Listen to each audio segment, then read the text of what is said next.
bal qulubuhum fi ghamratin min hadha walahum a'malun min duni dhalika hum laha 'amilun.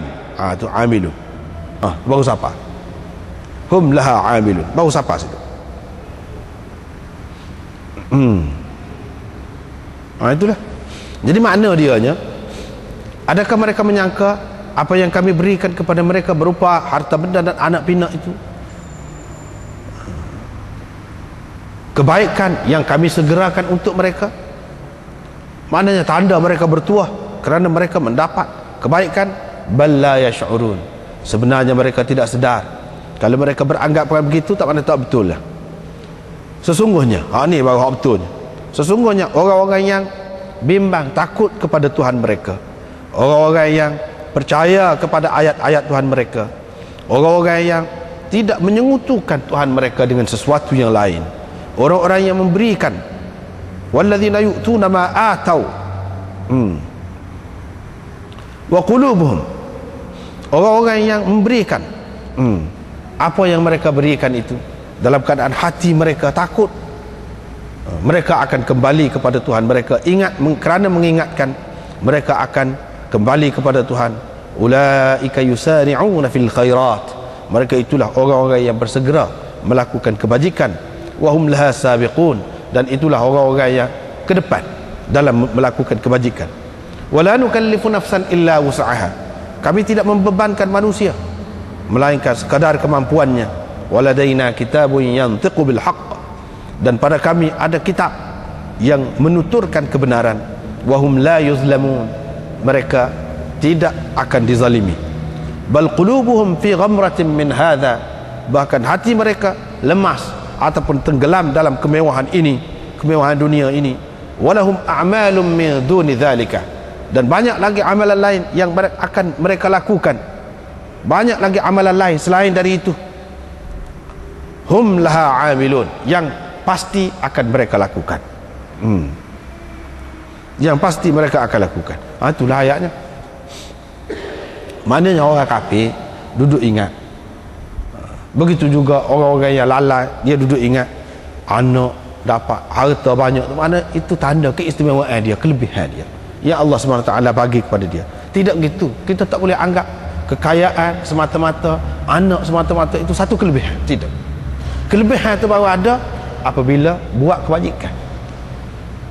Kelebihan anak tu kalau ada apabila anak tu buat kebajikan, baru ada kelebihan. Semata-mata anak saja ada, tidak ada kelebihan. Semata-mata ada harta saja, tidak ada kelebihan. Kalau duduk anggap itu sebagai kelebihan, silap. La yash'urun, bal la yash'urun, maknanya tak sedarlah kalau lagu tu. Jadi orang yang takut kepada Tuhan, dia buat kebajikan dalam keadaan dia ada sifat-sifat tadi, percaya kepada ayat Tuhan, tidak menyekutukan Tuhan, buat kebajikan dalam keadaan hati takut kepada Tuhan. Hak tu hak bersegera melakukan kebajikan, dan hak tu yang mendapat faedah daripada kekayaan dia. Maknanya mereka ini kalaupun harta banyak, sebenarnya bukan kaya lah, tidak kaya lah. Sebab kalau kaya sebenarnya iaitu kaya jiwa. Nak boleh kaya jiwa ni, dia kena ada sifat-sifat tadi dalam ayat tadi sebut tu. Yang ni percaya kepada Tuhan, tidak menyekutukan Tuhan dan sebagainya, yang disebutkan dalam ayat tadi. Itulah yang kaya. Ibnu Uyainah berkata lam ya'maluha, yakni walahum a'malum min duni dhalik. Dalam ayat tu walahum a'malum min duni dhalika, ada lagi banyak amalan selain daripada itu yang mereka pasti akan lakukan. Maknanya ada lagi amalan lain. Inilah Ibnu Uyainah, dia ada tafsir dia, Sufyan bin Uyainah tafsir dia. Maksud dia, kata dia, yang belum mereka lakukan tetapi akan mereka lakukan. Jadi orang kafir itu banyak lagi amalan-amalan, kerja-kerja yang dia tak buat lagi tapi dia akan buat. Dengan dia ada pitih banyak, dengan dia ada kekayaan tu, dia akan buat.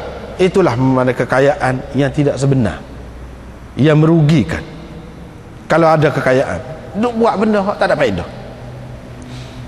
Mana dalam Quran dia kata dia tak buat lagi tapi dia akan buat. Mana kalau dia tidak berzina, dia akan berzina dengan ada duit. Kalau dia tak minum arak, dia akan minum arak. dia akan buat apa saja.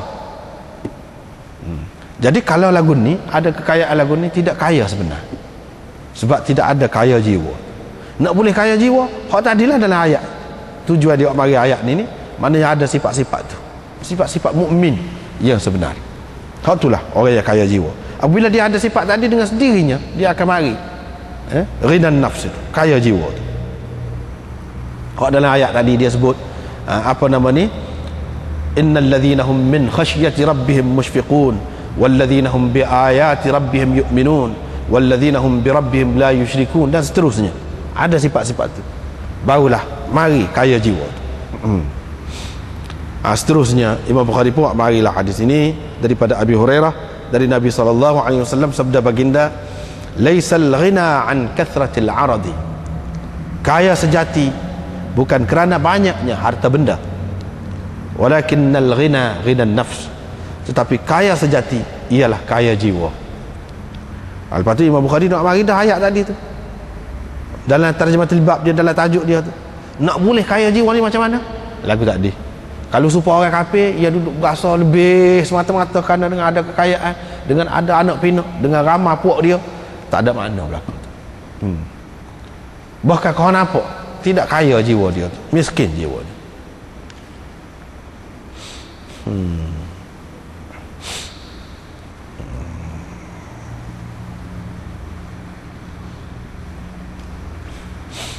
Dalam hasyiah ni, dalam hasyiah tepi ni dia kata di bawah ni lah, munasabah ayat ni, apa Imam Bukhari buat mari ayat ni apa ni ada kaitan dengan hadis ni, apa sebab dia kata untuk menunjukkan inna khairiyatal mal laysat li dhatihi bal bihasabi ma yata'allaq bihi, iaitu kebaikan harta ini bukan kerana zatnya, bukan kerana harta tu sendiri.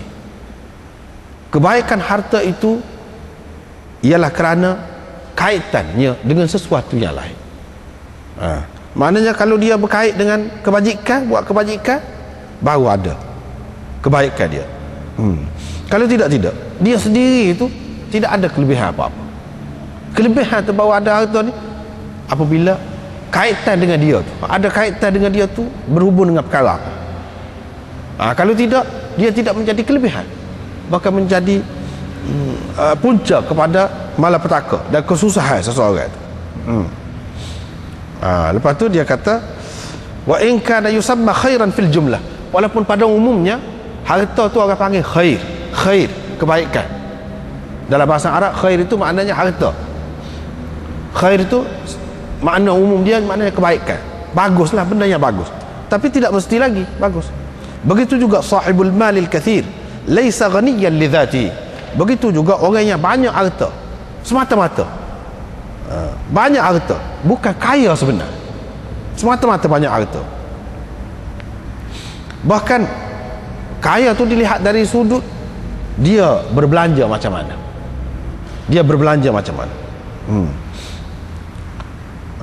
bi an kana fi nafsi ghaniyan lam yatawaqqaf fi sarfihi fil wajibat wal mustahabbat min wujuhil bir wal qurbat, wa in kana fi nafsihi faqiran.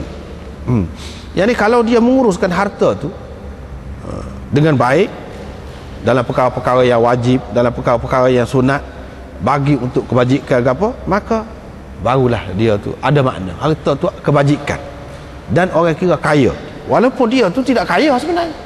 Dari segi zahir ni, pada pandangan umum tidak kaya, tetapi itu orang panggil kaya.